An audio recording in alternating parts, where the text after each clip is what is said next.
Hi friends, ഇന്ന് ഞാൻ നിങ്ങളുമായിട്ട് ഷെയർ ചെയ്യുന്നത് നമുക്ക് ചോറിൻ്റെ കൂടെയൊക്കെ കഴിക്കാൻ പറ്റുന്ന നല്ല ടേസ്റ്റി ആയിട്ടുള്ള ഒരു സൈഡ് ഡിഷാണ്. വളരെ ഈസി ആയിട്ട് ഉണ്ടാക്കാനും പറ്റും. അപ്പോൾ ഇതെങ്ങനെ ഉണ്ടാക്കുന്നത് നോക്കിയാലോ. ആദ്യം തന്നെ ഞാനിവിടെ കുറച്ച് വെണ്ടയ്ക്ക ഒന്ന് അരിഞ്ഞെടുത്തിട്ടുണ്ട്. ഇതിലേക്ക് ആവശ്യത്തിനുള്ള ഉപ്പ്, അതുപോലെ മഞ്ഞൾപ്പൊടി, മുളക് പൊടിയും കൂടെ ചേർത്തിട്ട് നല്ല പോലെ ഒന്ന് മിക്സ് ആക്കിയിട്ട് ഒന്ന് മാറ്റി വെക്കുക. ഇതിന് പ്രത്യേകിച്ച് അളവൊന്നുമില്ല കേട്ടോ. മസാലയൊക്കെ നിങ്ങളുടെ ആവശ്യത്തിനനുസരിച്ചിട്ട് ചേർത്തിട്ട് നല്ലപോലെ ഒന്ന് മിക്സാക്കി എടുക്കുക. മുളകൊക്കെ നിങ്ങളുടെ എരിവിനനുസരിച്ചിട്ട് ചേർത്താൽ മതി.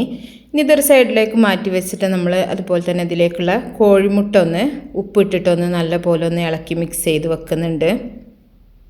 മുട്ടയിൽ വേറെ മസാലപ്പൊടികളൊന്നും ചേർക്കണില്ല കേട്ടോ. ഉപ്പ് മാത്രം ചേർത്തിട്ടാണ് ഒന്ന് ഇളക്കി വെക്കുന്നത്.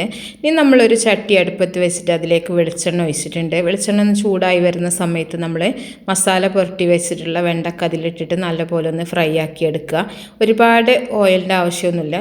കുറച്ച് ഓയിലൊന്ന് നല്ലപോലെ ഒന്ന് ഫ്രൈ ആക്കി എടുത്താൽ മതി. വെണ്ടക്ക നല്ലപോലെ ഒന്ന് മൊരിഞ്ഞ് വന്നതിന് ശേഷം നമുക്കിത് ചട്ടിയിൽ നിന്ന് കോരി മാറ്റാം. അപ്പം നിങ്ങൾക്ക് ഏത് അളവിലും ചെയ്യാം കേട്ടോ. അതുകൊണ്ടാണ് ഞാൻ അളവ് പറയാത്തത്. ഇനി അതേ ചട്ടിയിൽ തന്നെ നമ്മൾ കുറച്ചുകൂടെ ഒന്ന് ഓയിൽ ഒഴിച്ചിട്ട് കുറച്ച് കറിവേപ്പില, അതേപോലെ ചെറിയ ഉള്ളിയും വെളുത്തുള്ളിയും പച്ചമുളകും കൂടെ ഒന്ന് ചതച്ചെടുത്തിട്ടുള്ളതാണ്, അതും കൂടെ ചേർക്കുന്നുണ്ട്.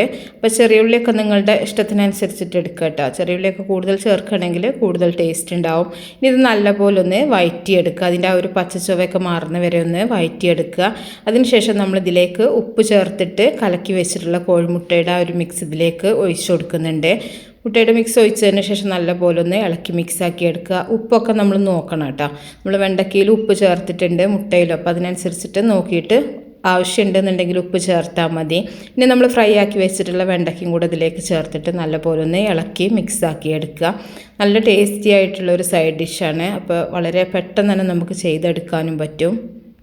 ഇനി നല്ല പോലെ അതൊന്ന് മുട്ട വേവുന്നവരെ നല്ല പോലെ ഒന്ന് ഇളക്കി മിക്സാക്കി എടുക്കുക. എന്നിട്ട് തീ ഓഫ് ചെയ്തിട്ട് നമുക്ക് സെർവ് ചെയ്യാൻ പറ്റും. നല്ല ടേസ്റ്റാണ് ഇത് കഴിക്കാനായിട്ട്. അപ്പോൾ എല്ലാവരും ഒന്ന് ട്രൈ ചെയ്ത് നോക്കുക. എന്നിട്ട് ഇഷ്ടപ്പെട്ട നിങ്ങളുടെ അഭിപ്രായമൊക്കെ അറിയിക്കുക. ലൈക്ക് ചെയ്യുക, ഷെയർ ചെയ്യുക, മാക്സിമം സപ്പോർട്ട് ചെയ്യുക. അപ്പോൾ നല്ല റെസിപ്പികളൊക്കെ ആയിട്ട് നമുക്ക് അടുത്തൊരു വീഡിയോയിൽ കാണാം. ഓക്കെ.